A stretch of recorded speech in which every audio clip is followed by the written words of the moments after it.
our second vlog of the year. I'm Reina. I'm Janelle. We asked you guys to ask us questions on life and love. Wow, so heavy the topic. So heavy the topic. Let's see if we have some interesting questions that can give you what our opinions or our views are Insights. on certain topics as titas, if you may. Titas, Titas meaning like we've experienced a lot. Joke. We've experienced a few things. Ayan. And these are based on your experiences. If you have any other perspective, of course, you have your own. You can put it in the comments and we'll get back to you. So we have compiled the questions we received in this little purse from St. Ives. They sent us face masks, so we might try that sometimes. So the questions are inside. They're folded, so we won't be able to see them. And then we'll get one question and then we'll answer them one at a time. Okay, so, So first we're gonna and start. foremost. Oh my god. Controversial agad. Oh my Okay. God. Alright, from Rachel Ann. Rachel Ann had a lot of questions. Hi, Rachel. So, three red flags. What are the three red flags to watch out for in a jowa? So, jowa is like boyfriend or maybe even like before Yeah, being a jowa, boyfriend. jowa like, is a boyfriend, a term for a partner someone or special. in a relationship. Honestly speaking, I'm quite blind to red flags.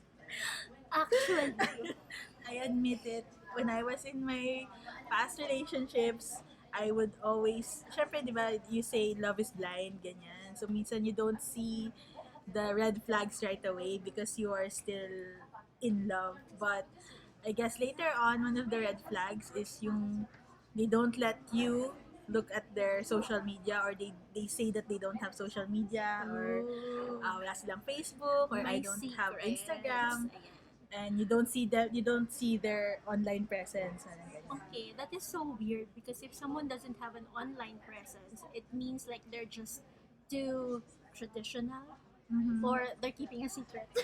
Yeah, that's a red flag for me based on my experience. Another one would be yung walang effort.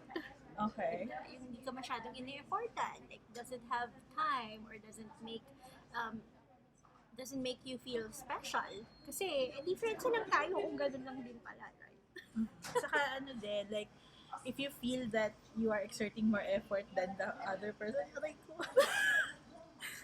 Based on experience ba to? okay, I need some tea. Last one, then if he doesn't introduce you to his friends, maybe, or his family members, sige, considering that yes, he's your jowa already, he's your boyfriend already, then of course, it should at least be known to his close friends, his circle of friends that you exist. So, isa yun. Then, kapag hindi ka pa niya pinakikilala to someone in his life, bakit? Bakit? diba? So that's the three. Actually, marami pa. But three lang Marami naman yung pa. tanong. So, But the thing with red flags, by the way, you should always let your friends tell you about them. Kasi if you're in the one in the relationship, it's very possible that you don't see the red flags like me. So I have Janelle. pero wala namang visa yun actually. At least a they long were time. informed, di ba? At least they were informed and then you can tell your friends that I told you so. Okay, from Grace, Ate Grace. What are the top 5 things you cherish in your life? Wow. Miss Universe Miss question. Universe question. Hindi ako prepared. Well, actually, it's kind of easy to, to answer. Like, for me, it's like more of 3 F's yan. Faith, Wow. family, Did already? friends. Ay, thank you. Bye. 5 nga daw. O, ano pa yung dalawa? Picture ha. Mm-hmm. And one more. Parang Yung asawa mo, family pa rin. family. Parang hindi family sa Sige, kasi food. Food, ayun. Nandun yun sa Ayan. taas ng ano eh. I guess I agree for like majority of that. I also like money. I also cherish money, you know. Let's be real. Real talk lang. So that's it's like 4 yeah, F's and what? 1M. What? 1 No, ako TPT. TPT eh. Ikaw Like family, friends, ano yan? Faith, Faith. food, and money. Nabigla ba kayo doon sa money? Okay. Next question. Ba't pang hirap naman ng mga tanong? What's one thing about love that scares you? Just. For me, that I love too much. I know it sounds funny. No, but it's true. It's true. Like, especially for her. Oh my god. You know this I know this was my idea, but it turns out it's starting to incriminate me in ways that I wasn't ready for. So yeah, I mean there's a fine line between, passionate love and a mediocre love. So sometimes Maybe when the you, types of love. di ba may kantang ganon, yung loving too much, parang ganyan. So anyway, Well, too much and too less of something is it's not good. it's not good. Yeah. Falling Ako, I in love guess too when much. that it can stop or it can And be over or like end. Yun, the absence of love. That's what scares me. do you believe in the expression, walang single na lalaki sa Saudi? So in English, do you believe in the expression that there's no single guy in Saudi Arabia? Okay, just a backstory or like a history of that question. I think it's being asked because every time there's someone new, like especially a lady who who goes to Saudi Arabia like for the first time, people will actually tell that to you as an advice that don't believe guys who tell you yeah when they tell you that they're single. So that's an advice, and sometimes it's like a real solid advice. But do you believe in it?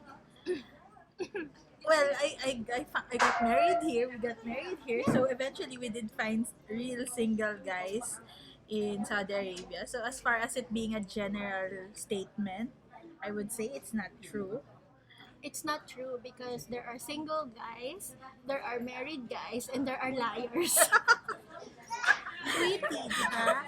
Ayan. So, It's ayun, all that's in what we about believe in. how you will be able to discern that person when you get to know them and how to find out if they're being honest. And I think it's like it's such modern times na we don't we shouldn't fall for And there's always the trick of Senomar muna bago tayo magkakilala. Diba? well sometimes naman Senomar is a certificate of no marriage in Philippines. Right? So, that's what you ask for daw. yeah, During when a the guy first- is trying to get to know you, the first step is for him to present a Senomar certificate to you. Definitely. Ako ba? Ikaw na. Okay, from Jamila. What is love to you? Love for me is a principle. Yes. Love is a principle, and it's a matter of choosing to love something, someone, understanding something or someone, because you accept them or that situation for what it is, and despite some reasons not to, you still choose to love. So when you're doing that, you are making that word a principle na pinaninindigan mo. Don't it making sense? Yeah, of course. Okay, okay. Okay, for me, love is a feeling and also a decision. Because, of course, you feel love everywhere with people na it's not just romantic love, but also for your family, for your friends, for things. Mhm. And then, it's a decision because you decide who to love. Ganun na yun. Oh my God. Talagang sa akin napunta tong question na to. What's the craziest thing you do for love? Crazy? You want crazy? My college boyfriend, of course, we like to drink back in the day. And when he gets drunk, he likes to take off his clothes in public. So there I was, UP educated young lady, following around my boyfriend, picking up his clothes as he was taking them off in public, and then like screaming at him and calling for a tricycle to take us home. Ganon. Yung mga hindi mo ma-imagine na, oh my God, nagawa ko yun dati. I'm not too crazy, so I don't really have anything crazy I did for love, but maybe like yung question kasi is like you do, you know, You would do. you Nagtuwak na do pala. not something you actually did, but you do. So maybe for me is to probably forgive and forget. You know, like if if someone actually did something and like it's too much that you feel like you cannot. Like for me kasi it's so hard for me to forgive, lalo na to forget. Yes. So that would be a crazy thing if I, if I forgive you and I forget that this all happened and just, maybe that one. That made more sense than my Thank answer. you. Compared to the one with more experience. Is it possible to be plain friends with a guy or a girl? So like for example, like we're girls to be friends with a guy, Another guy. or like a guy to be friends with a girl. Like just plain Platonic friends. Like friends. there's nothing. Sagot ko yun. Tanong mo yan eh. For me, yes, because I have guy friends and I love them as friends. Like I didn't feel anything like any romantic love for them. So for me, it's possible. For me naman hindi. Kasi I don't think, I've always had this idea that, for example, particularly from a guy's perspective, like, I've always felt that guys will only approach you or be your friend if they find something attractive in you or about you.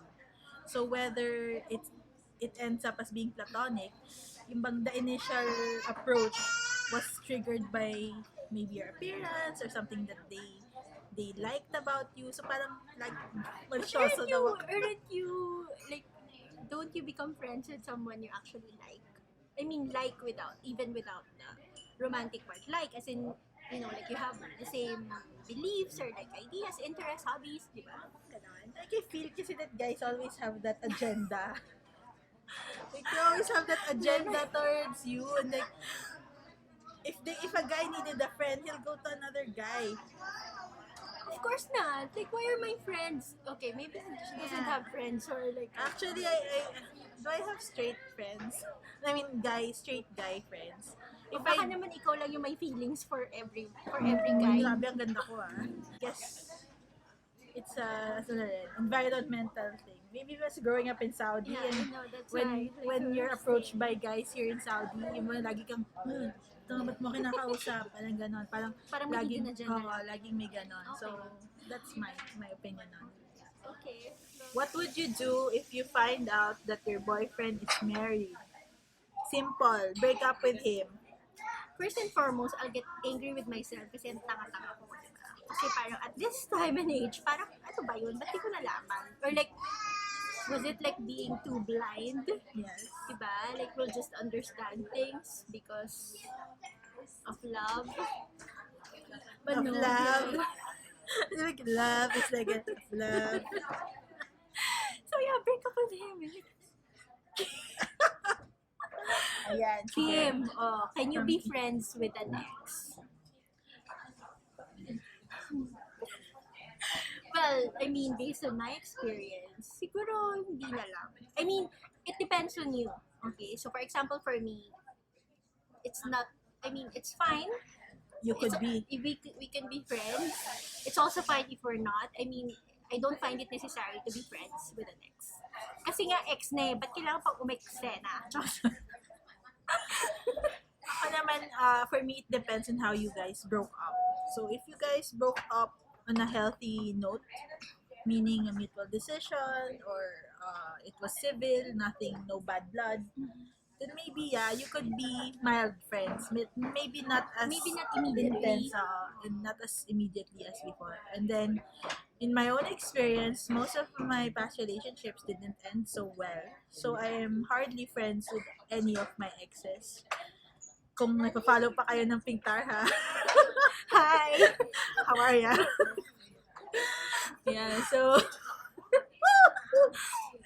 why did I do this? So for me naman, we didn't like, my ex, diba, isa lang naman. So like, Sa lang ex niya. oo, isa lang. So for me, we didn't really end things like, in a bad way. we're actually okay. It's just that we just chose not to be in contact anymore or friends anymore. And for me, like it's fine.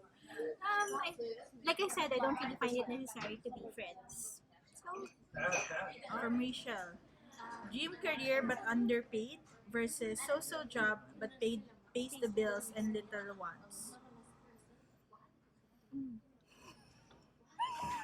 I dream guess career but underpaid, or so-so so-so job job but pays pays the the bills. bills. For me, it's a matter of uh, perspective. Like you can have a so-so job and have be able to pay the bills, but still have fulfillment in other aspects of your life. But if we're going to talk about, say, fulfillment in your job, I would prefer a dream career. Kasi that's what will give me fulfillment. That's what will give me happiness. But particularly in my situation, I'm okay with the so-so job that pays the bills. Just because I'm able to pursue my other passions, my other forms of happiness in things outside my job. Ikaw?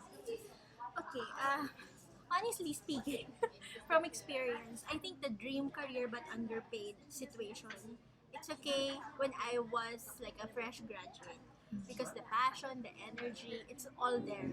And because of like the entry level salary that we get, so it's okay for me and I find satisfaction in doing what I really love.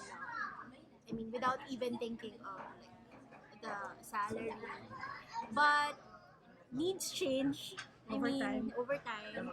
And of course, like for example, now we have our own families.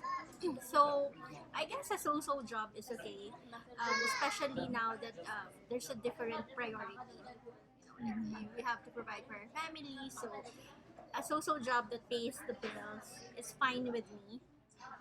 And yeah, because and like we're very blessed that we can do the thing that we love outside of work, so it's something else, and that provides like happiness in a way. Yeah, so yeah, it's about what fulfills you, what aspect of your life fulfills you, and what phase of your life you are in. So Yeah, yun. because So there are some things, some people who choose career because it's their fulfillment, it's their goal, and then there are some who needs the finances more than yeah, like there's no wrong answer in it. It's a matter of preference and sense of fulfillment. yes. Okay, so another question from Rachel. And ooh, this is the last question and so apt because what would you rather apply? Bloom where you are planted, or if you're not happy, move. You're not a tree. Parang for me, it's like a complete sentence eh. Diba? Parang bloom where you are planted. But if you're not happy, move because you're not a tree. Yeah, agree. Diba? Parang ganun lang yun. I think that when you go to a place or somewhere like a career or something, you try to bloom. You try to bloom where you are planted first. I mean, give it a shot, give it a chance, maybe for a few months or years, depends on you. But then if you find yourself that you're not happy with that situation or that job or whatever it is or that place, then you find other means like to move, find other opportunities. Yeah, I don't think it's it's not an or situation. We believe that you have to make the most out of where you are, and then you always have the choice to search for other forms of happiness. Just like with a boyfriend, if you're not happy with your boyfriend, then move. You're not a tree. Oo, di ba? Okay? Huwag ka na magtiis doon. Huwag ka Ganon. magtiis. Kasi marami pang iba dyan.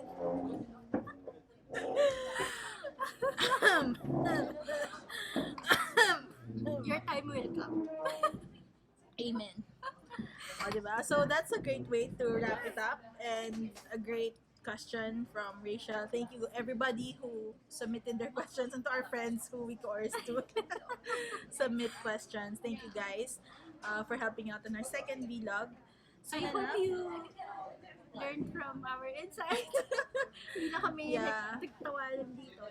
And you'll find out a little more about our personalities. Yes!